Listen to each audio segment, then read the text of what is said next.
I've watched my sisters and brothers of color, and I've seen the pain and the emotion that they've had as they've walked from site to site. This is a very, very moving place.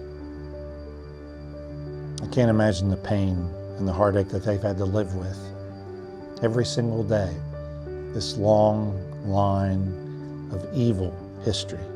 What we've learned today is that the journey from the slave trade until now is a continuous line.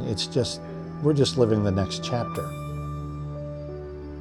A pilgrimage is a journey that takes us to go from one place to another, for us to connect with the divine.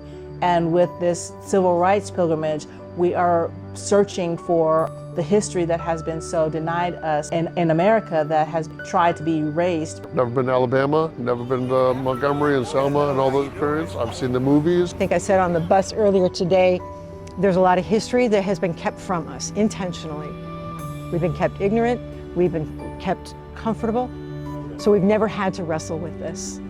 And so being confronted with this, it hurts. Of course it hurts. I'd be worried if it didn't hurt. But it also gives us the fuel to do the work. Because I'm so angry. I got very, very emotional because I was so upset. I was angry because why didn't I know this? Why hadn't I ever been taught this? I mean, you can't rectify something you don't know about. Starting in Atlanta, going to Ebenezer Baptist Church, going to the King Center, learning even in person to educate us even more about the process and how we can embrace kinging and nonviolence.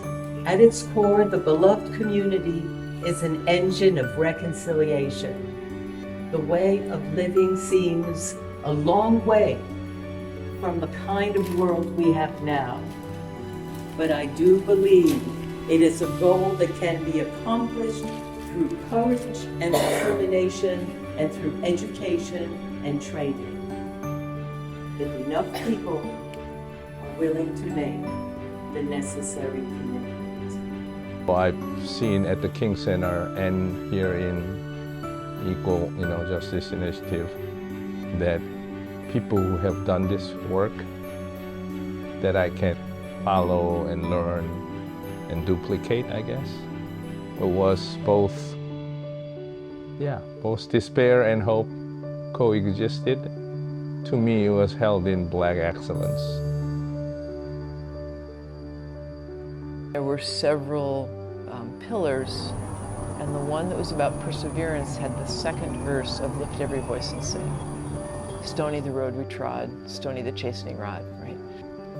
And all of a sudden I realized that every time I sing that song, I'm going to be thinking about that big thing of names, right? And all the stuff that's come through here. And it just brought home for me how this day, this whole experience, but today in particular, has changed something in me. This has definitely reignited a deeper call for civil rights activism and human rights activism, which charity is one thing, feeding and clothing the hungry and naked, visiting the imprisoned and the sick, but the call to justice is really what we walked through today and in these last few days, and I'm encouraged to continue in my ancestors' walk.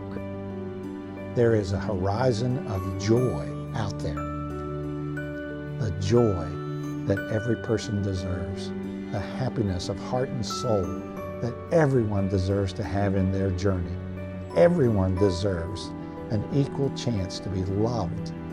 We are in this together. We need each other's experiences.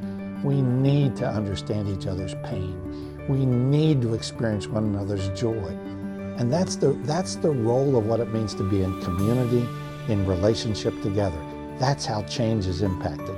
When you reach out a hand and say, my sister, my brother, my sibling, walk with me and I'll walk with you. And when we do, great things happen. That's when change takes place.